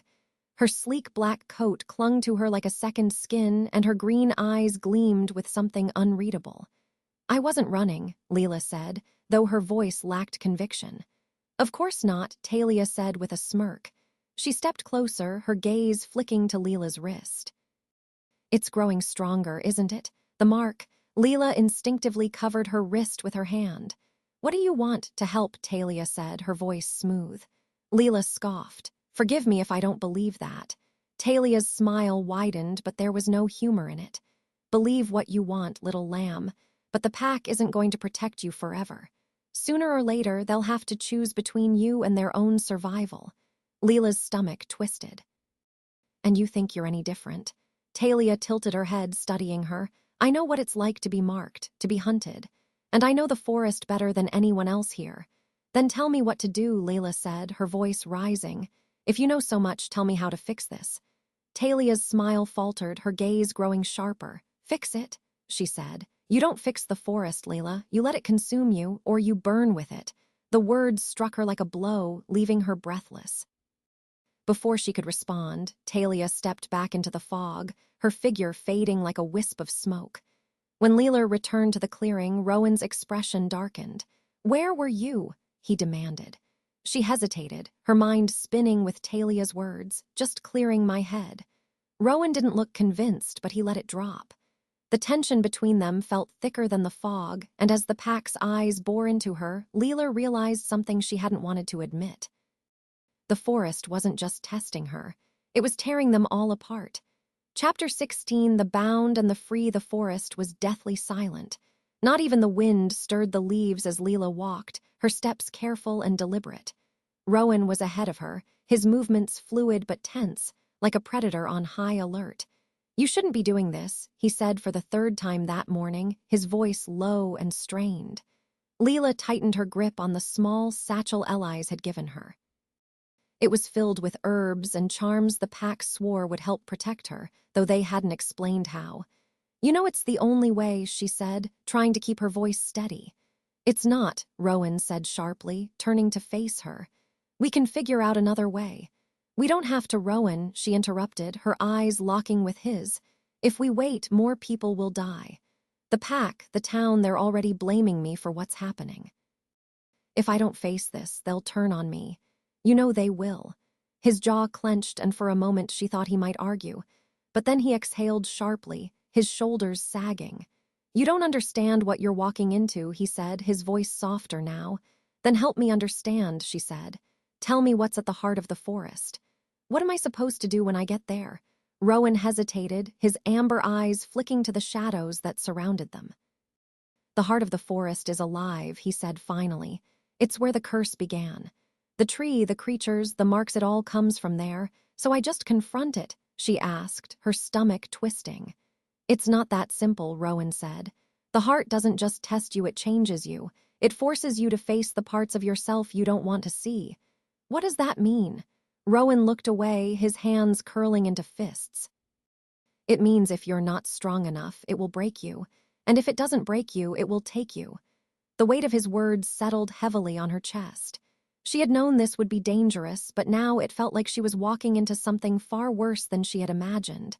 "Then why hasn't anyone tried to destroy it?" she asked, her voice trembling. "Because you can't," Rowan said simply. "The forest doesn't let go of what it owns, not without a price." The journey to the heart of the forest was longer than Leela expected. The trees grew denser, their twisted branches forming an almost impenetrable canopy above her. The air was thick with the scent of damp earth and decaying leaves, and the whispers she had heard before grew louder, more insistent. Rowan stayed close, his gaze darting to every shadow, every flicker of movement. Leela could feel his tension like a pulse, but he didn't speak again. When they finally reached the clearing, Leela's breath caught in her throat. The tree stood at the center, its massive roots coiling through the earth like veins. Its bark was blackened and cracked, the crimson sap seeping from it in slow, steady rivulets. The air around it seemed to hum, a low vibration that made the hairs on the back of her neck stand on end. "This is it," Rowan said, his voice barely above a whisper. Leela stepped forward, her heart pounding. The pull she had felt since the first night she had wandered into the forest was stronger now, an almost physical force drawing her closer to the tree. "Be careful," Rowan said, moving to stand beside her. "What happens now?" she asked, her voice shaking.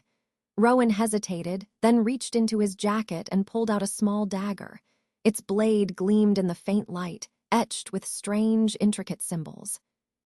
"You need to cut your palm," he said, holding the dagger out to her. Leela stared at him, her stomach twisting. "Why? The forest marked you," he said. "Now you have to mark it back. It's the only way to prove you belong." Her hands trembled as she took the dagger, the weight of it heavier than she expected. She glanced at Rowan, searching his face for reassurance. "I'll be right here," he said, his voice steady. Leela nodded, though her legs felt like lead as she stepped closer to the tree. The whispers grew louder, swirling around her like a storm. She could feel the eyes of the forest watching her, waiting. Taking a deep breath, she pressed the blade to her palm. The sharp sting of the cut made her wince, but she didn't stop. Blood welled up, crimson and vibrant, and she pressed her hand to the tree's bark. The moment her blood touched the tree, the ground beneath her trembled. The whispers erupted into a deafening roar, and Leela's vision blurred as the world around her dissolved into darkness. She was standing in the clearing again, but it was different now. The tree was gone, replaced by a sprawling landscape of golden light and shadow. The air was thick with energy, and figures moved through the haze, faces she recognized and others she didn't. "Leela." The voice was soft but commanding. She turned to see a figure stepping out of the light, a woman with dark hair and piercing green eyes. "Talia," Leela said, her voice trembling. Talia smiled, but there was no warmth in it. "You've come far," she said, "but you're not done yet." "What do you mean?" "The forest chose you for a reason," Talia said, stepping closer. It's not just about survival, Leela. It's about sacrifice. Are you willing to give up what you are to become what the forest needs? Leela's throat tightened. What does that mean? It means there's no going back, Talia said. You don't leave the forest. You become part of it. The words hit her like a blow, and she stumbled back, shaking her head. No, that's not what the golden light began to shift, darkening into shadow. The whispers returned, louder and more insistent as the ground beneath her feet began to crack. Choose, Leela, Talia said, her voice echoing through the chaos. The forest or yourself. You can't have both. When Leela's vision cleared, she was on her knees in front of the tree, her hand still pressed against its bark. The crimson sap had mingled with her blood, the two indistinguishable. Rowan was beside her in an instant, his hands steadying her as she struggled to breathe. What happened? He asked, his voice urgent. Leela looked up at him, her chest tight. It wants me to give up everything, she said, to become part of it. Rowan's expression darkened, his hands tightening on her arms. You're not giving in, he said fiercely. But if I don't, she whispered, what happens to the rest of you? Rowan didn't answer. The forest had made its demand, and Leela knew the choice she faced would define not just her fate, but the fate of everyone tied to the forest's curse. Chapter 17, A Wolf's Heart. The clearing was still, the air humming with a tension that made Leela's skin crawl. Her blood still stained the tree's bark, its crimson glow fading into the deep cracks. She could feel the forest watching her, an invisible presence pressing against her chest like a vice. Rowan knelt beside her, his amber eyes locked on hers. The usual walls he kept between them were gone, replaced by a raw intensity that made her heart ache. What did it say to you? He asked quietly. Leela hesitated, the weight of Talia's words echoing in her mind. The forest or yourself. You can't have both. It wants me to give in, she said finally, her voice trembling, to let it take me, to become part of it. Rowan's jaw clenched, his hands curling into fists. That's not going to happen, he said, his voice sharp with determination. Leela shook her head. You don't understand. It's not just about me anymore. If I don't do this, the forest will keep pushing. It'll hurt people, Rowan, your pack, the town. You think sacrificing yourself is going to stop that? He snapped, standing abruptly. The forest doesn't stop, Leela. It doesn't care how much it takes. His words hung heavy in the air, but Leela couldn't bring herself to look at him. Her gaze drifted back to the tree, its roots sprawling through the earth like veins. She had thought the mark was a curse, but now she realized it was something worse. It was a claim. Rowan, she said softly, her voice breaking. What if I can't fight it? What if I'm not strong enough? Rowan turned to her, his expression softening. You are strong enough, he said, his voice low but firm. You're stronger than you think. She looked up at him, her chest tightening. How do you know that? Because I've seen it, he said, stepping closer. You've already faced the forest and survived. You've stood up to the pack, to me, and you haven't broken. That's more than most of us can say. His words warmed something deep inside her, but they weren't enough to chase away the fear that gnawed at her. I don't want to lose myself, she whispered, her voice barely audible. You won't, Rowan said, crouching beside her again. I won't let you. The storm returned that night, thunder rumbling through the forest as rain poured down in heavy sheets. Leela sat by the fire in Rowan's cabin, the mark on her wrist burning faintly. She couldn't stop replaying the day in her mind, the whispers, the vision, Talia's cold smile. Rowan was across the room, sharpening his blade with methodical precision. The tension in his shoulders hadn't eased since they left the clearing, and Leela could feel his frustration like a storm cloud hovering between them. Finally, she couldn't take the silence anymore. What happened to you? She asked, her voice cutting through the quiet. Rowan paused, his amber eyes flicking to her. What do you mean? You said the forest almost took you once, she said. How did you stop it? Rowan set the blade down, leaning back in his chair. For a long moment he didn't speak, his gaze distant. It was after I was marked, he said finally, his voice low. The forest was stronger then, more aggressive. It kept testing me, pushing me until I started to lose control. I thought if I gave in, it would stop. But it didn't, Leela said softly. No, Rowan said, his jaw tightening. It just took more. It twisted me, made me into something I didn't recognize. I almost didn't come back from it. Leela's chest tightened. What changed?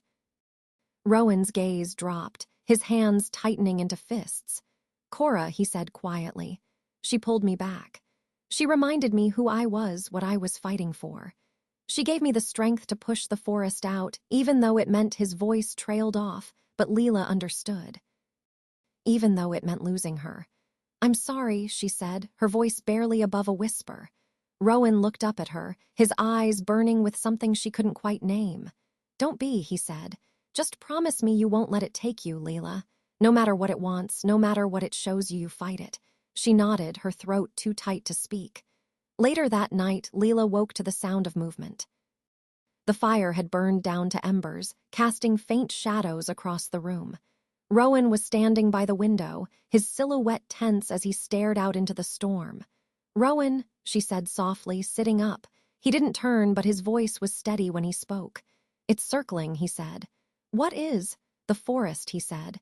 It knows you're hesitating and it's trying to push you, to break you. Leela's pulse quickened as she moved to stand beside him. The forest outside the window was shrouded in fog, the trees swaying in the wind. But something about the darkness felt alive, like it was watching them. What do we do? She asked, her voice trembling. Rowan turned to her, his amber eyes blazing. We fight, he said, together. Before she could respond, the ground beneath the cabin trembled and a low, guttural growl echoed through the forest. Leela's heart raced as Rowan grabbed his blade, his posture shifting into something predatory. Stay close, he said, his voice a command. The door creaked open, the wind howling as the storm raged around them. Leela could feel the forest closing in, its presence pressing against her chest. But as Rowan stood beside her, his blade gleaming in the dim light, she felt a spark of hope. Whatever the forest threw at them, they would face it together. Chapter 18, The Tree's Wrath, the forest erupted around them. Shadows writhed at the edge of the clearing, moving with an unnatural speed that set Leela's heart pounding. The creatures weren't just watching this time, they were hunting. Their glowing yellow eyes flickered like torches through the fog, and their growls carried a bone-deep hunger. Rowan stood at her side, his blade gleaming as lightning flashed overhead. The rain lashed against his face, but his focus was sharp, his body coiled like a spring. When they come, don't run, he said, his voice steady despite the chaos. Stay close to me. We fight together. Leela nodded, though her hands trembled as she gripped the staff Rowan had thrust into her hands earlier. Her mark burned hotter now, searing against her skin like the forest was branding her all over again. The first creature lunged, its massive form tearing through the mist. Leela barely had time to react before Rowan met it head-on, his blade slicing through the air with a precision that left her breathless. The creature yelped as it crumpled to the ground, but there was no time to celebrate. More were coming. The fight blurred into a frenzy of motion. Leela swung the staff wildly, managing to deflect a clawed swipe that came too close to her face. Her heart thundered in her chest as Rowan moved like a force of nature, his blade a whirlwind of steel and blood. But the creatures kept coming, their snarls louder, their attacks more vicious. For every one Rowan cut down, two more seemed to take its place. It's not stopping, Leela gasped, her back pressed against Rowan's as they fought. It's the tree, Rowan said, his voice tight. It's testing you. It won't stop until you face it. Leela's stomach twisted as she looked toward the tree in the center of the clearing. It loomed like a sentinel, its bark cracked and oozing crimson sap that glowed faintly in the storm. The whispers in the air had grown deafening, the words incomprehensible but filled with malice. What does it want me to do? She shouted over the noise. Submit, Rowan said, or fight. His words struck her like a blow. Submit or fight. That was the choice, wasn't it? To let the forest consume her or to stand against it, no matter the cost. Her grip on the staff tightened as she took a step toward the tree. Leela, Rowan's voice was sharp, panicked. He grabbed her arm, pulling her back. You can't just walk into it, it'll kill you. Her gaze locked with his, her chest tightening. If I don't, it'll kill all of us. Rowan's eyes burned, the conflict in them clear. He wanted to protect her, but he couldn't deny the truth of her words. The forest wouldn't stop not until it had what it wanted. "Then I'm going with you," he said, his voice leaving no room for argument. Before Leela could protest, the ground beneath them trembled violently. The creatures retreated suddenly, melting back into the fog as if summoned away. And then the tree moved. Its massive roots tore free from the earth, snaking toward Leela and Rowan like living things. The whispers rose to a fever pitch, the air crackling with energy. "Go," Rowan shouted, shoving Leela toward the tree. "What about you?" she cried, her heart lurching. "I'll hold it off," he said, his blade flashing as he slashed at an advancing root. "Just go, Leela." She hesitated, fear rooting her in place, but the desperation in Rowan's voice jolted her into action. Clutching the staff, she sprinted toward the tree, the rain stinging her skin as the storm howled around her. The moment she touched the tree, the world shifted. Leela was no longer in the clearing. She stood in a vast expanse of shadow and light, the air thick with power. The whispers were louder here, forming words that sent shivers down her spine. "Why do you resist?" The voice was deep and resonant, filling the space around her. It wasn't just one voice, it was many, layered together in a haunting symphony. "I don't want to be part of you," Leela said, her voice trembling. "I didn't choose this. You were chosen." The shadows swirled, coalescing into a figure that towered over her. Its form was humanoid but shifting, its features indistinct. It reached out a hand, and the mark on Leela's wrist burned hotter than ever. "Give yourself to us," the voice said. "You are ours, you always have been." Leela clenched her fists, her fear giving way to anger. "I don't belong to you," she said. The figure's form flickered, its presence growing darker, heavier. "You cannot fight us, the forest is eternal." Leela's heart raced as the shadows pressed closer, threatening to engulf her. She thought of Rowan, of the pack, of the town caught in the forest's grasp. She couldn't let it win. Gripping the staff, she drove its sharpened end into the ground. The energy around her crackled, the shadows recoiling slightly. "You don't control me," she said, her voice steady now. "I'm not yours."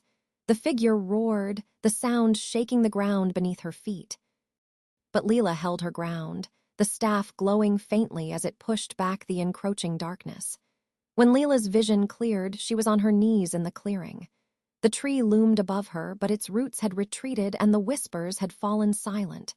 Rowan was at her side in an instant, his chest heaving as he crouched beside her.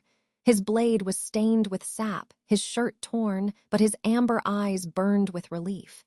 "You did it," he said, his voice hoarse. Leela shook her head, her body trembling. "It's not over," she said. "It let me go, but it's still there. It's always going to be there." Rowan's hands gripped her shoulders, steadying her. "You fought it," he said. "You proved you don't belong to it. That's more than anyone else has ever done."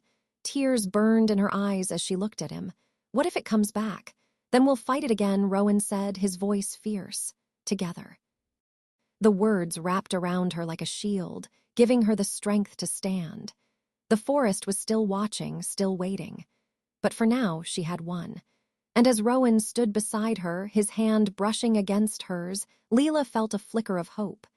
Chapter 19, the breaking point. The air in the clearing was deathly still. The storm had passed, leaving the forest drenched and quiet, but the silence was far from peaceful.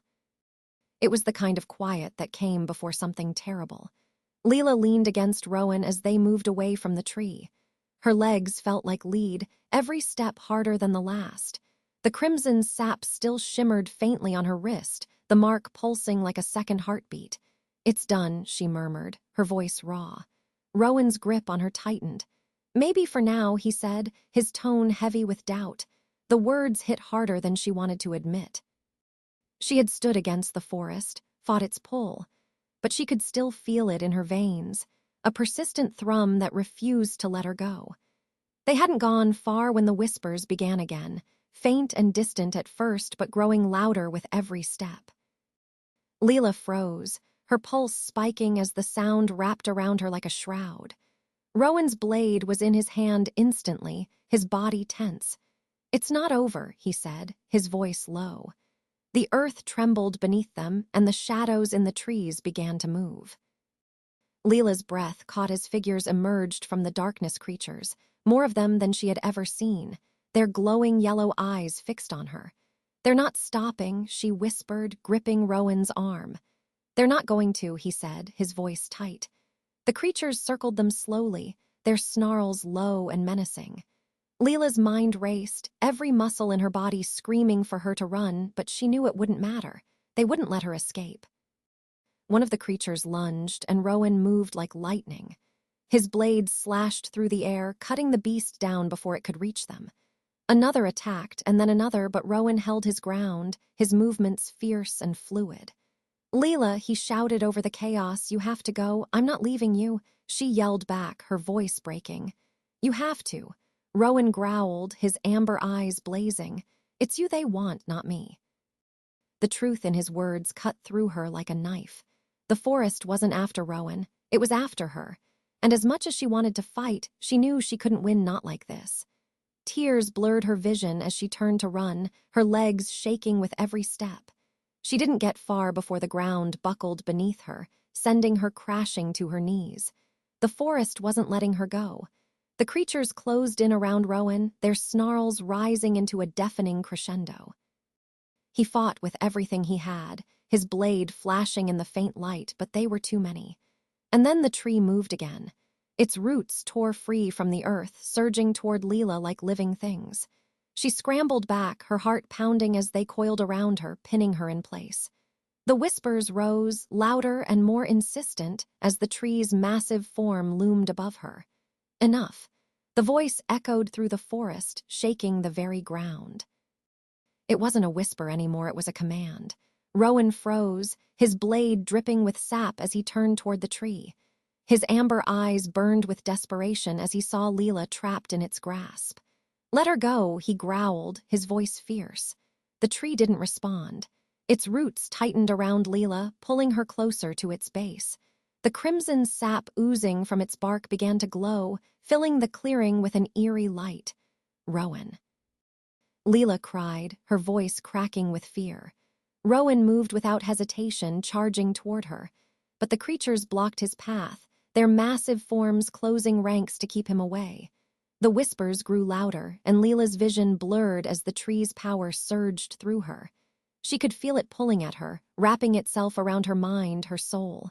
"You are ours," the voice said. "Give yourself to us and we will spare him." Her heart stopped. "What?" "One life for another," the voice said. "You give yourself and he will be free."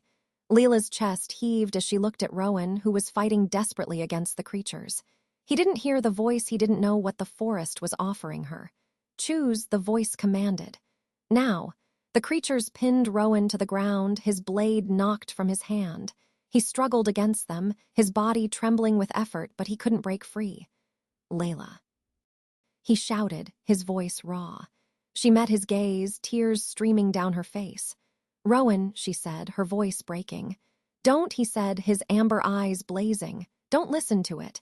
The tree's roots tightened around her, pulling her closer to its base. The whispers rose to a deafening roar, drowning out everything else. "Choose," the voice said again, more insistent. Leela's chest tightened as she looked at Rowan, his eyes locked on hers. She thought of everything he had done for her, saving her life, teaching her to fight, standing beside her even when the forest tried to tear them apart. She couldn't lose him. "Stop," she cried, her voice echoing through the clearing. "Take me, just take me and let him go." The forest stilled, its power surging as the roots loosened slightly around her. "No," Rowan roared, his voice filled with fury and fear. "Don't do this, Leela." She turned to him, her heart breaking. "I have to," she said, her voice trembling. "I can't let you die for me." "Leela, listen to me," Rowan said, his amber eyes burning with desperation. "You're stronger than this. Don't let it win." The tree's power surged again, its roots pulling her closer. But as Leela looked into Rowan's eyes, something shifted inside her. She wasn't just fighting for herself anymore. She was fighting for him. The mark on her wrist burned brighter, its glow spreading through her veins like fire. She gritted her teeth, gripping the roots around her and forcing herself to stand. "You don't own me," she said, her voice steady and fierce. The tree roared, its power lashing out like a storm, but Leela didn't falter. She pressed her palm to its bark, the mark on her wrist glowing brighter as the crimson sap began to burn. The tree's roots writhed, its power surging wildly, but Leela held her ground. "You can't have me," she said, her voice ringing through the clearing. "And you can't have him." With a final surge of energy, the mark flared, and the tree's power shattered like glass. The roots fell away, and the whispers faded into silence. When the light faded, Leela collapsed to her knees, her body trembling. Rowan was beside her in an instant, his arms wrapping around her as he pulled her close. "You did it," he murmured, his voice rough. Leela clung to him, her chest heaving as tears streamed down her face. "I couldn't let it take you," she said, her voice breaking. Rowan's grip tightened, his forehead pressing against hers. "And I couldn't lose you," he said softly. For the first time, the forest was quiet. Chapter 20, The Forest and the Free. The silence in the forest was deafening, as if the world itself had paused to catch its breath. Leela knelt in the clearing, her body aching, the faint glow of the mark on her wrist pulsing like an ember. The tree loomed above her, its twisted bark still dripping crimson sap, but the power radiating from it had dulled. It wasn't gone, not entirely, but it had retreated. Rowan crouched beside her, his amber eyes searching hers. His hands were gentle as they cupped her face, his touch grounding her in the aftermath of chaos. "Are you okay?" he asked, his voice hoarse. Leela nodded, though her chest felt heavy, the enormity of what had just happened pressing down on her. "It stopped," she whispered. "The forest, it stopped." Rowan's gaze flicked to the tree, his jaw tightening. "For now," he said, "but it's not over." His words sent a chill through her, but she knew he was right. The forest wasn't something that could be defeated, not entirely. It would always be there, watching, waiting. But for the first time, it felt like she had gained some measure of control. "What happens now?" she asked, her voice barely audible. Rowan hesitated, his thumb brushing against her cheek. "You made your stand," he said. "The forest knows you're not afraid of it anymore. That changes things." "Does it?" she asked, her voice trembling. Rowan's expression softened. "Yes," he said firmly. "You're not just surviving anymore, Leela. You're fighting. That's more than most people ever do." The walk back to the pack's territory was slow and quiet. Leela leaned heavily on Rowan, her legs shaky from exhaustion. The forest felt different now, not safer, exactly, but calmer, as if it had finally acknowledged her presence. When they reached the edge of the clearing where the pack often gathered, the others were waiting. Cade was the first to step forward, his sharp green eyes narrowing as he took in Leela's pale face and trembling form. "You're still alive," he said, his tone laced with disbelief. Cade's eyes snapped, shooting him a warning glare. But Cade ignored her, his gaze locking on Rowan. "What happened out there?" Rowan's posture stiffened, his hand resting protectively on Leela's shoulder.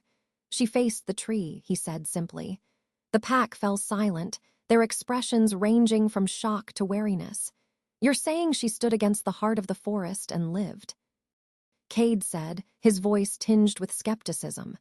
Rowan's amber eyes burned as he met Cade's gaze. "That's exactly what I'm saying." Elise stepped forward, her pale blue eyes softening as they landed on Leela. "Is it true?" she asked gently. Leela nodded, her throat tightening. "It had tried to take me," she said, "but I didn't let it." Elise's expression shifted to something like awe. "You fought it," she said softly, "and it let you go." "It didn't have a choice," Rowan said, his voice firm. Cade snorted, crossing his arms. "You think this changes anything?" He said, "The forest isn't done with her. It's never done with any of us." Leela's hands curled into fists, but before she could respond, Rowan stepped forward, his presence commanding. "She proved herself," he said, his voice steady and sharp. "The forest tried to break her, and she didn't bend. That makes her stronger than anyone here." The weight of his words settled over the group, and for once, Cade had nothing to say. Elise nodded slowly, her gaze lingering on Leela. "You've earned your place," she said. "Whatever the forest has planned, you're one of us now." That night, the pack gathered around a fire, the tension between them eased but not entirely gone. Leela sat beside Rowan, her body wrapped in a blanket as the warmth of the flames seeped into her chilled bones. She watched the others' Elise, quiet and contemplative Cade, restless but less antagonistic than usual Wes, who kept casting curious glances her way Taran, as stoic as ever, and Caleb, whose shy smile reminded her that there was still kindness in this strange, dangerous world. For the first time, she felt like she wasn't just an outsider looking in. Rowan's voice pulled her from her thoughts. "You should rest," he said softly, his amber eyes warm as they met hers. Leela shook her head. "I'm fine." He raised an eyebrow. "You've been through hell, Leela. You don't have to keep pushing." She hesitated, her gaze dropping to the mark on her wrist. "What if it comes back?" she asked quietly. Rowan's hand covered hers, his touch steadying. "Then we'll face it," he said, "together." Her chest tightened as she looked at him, the warmth in his eyes melting away the last of her fear. She nodded, leaning against him as the fire crackled softly in the background. For the first time in what felt like forever, she let herself believe they might actually be okay. The next morning, as the sun rose over the forest, Leela and Rowan stood at the edge of the clearing. The fog had lifted, revealing the sprawling expanse of trees bathed in golden light. "You're really leaving," Rowan said, his voice low. Leela nodded, her chest tight. "For now," she said, "but I'll come back." Rowan's amber eyes held hers, something unspoken passing between them. "The forest isn't done with you," he said, "but you're stronger now. Whatever comes next, you'll be ready, and you?" she asked softly. He smiled faintly, the first real smile she'd seen from him. "I'll be here," he said. "I'm not going anywhere." The words settled over her like a promise, and as she turned to leave, she felt the weight of the forest's gaze on her back. It wasn't gone, but neither was she.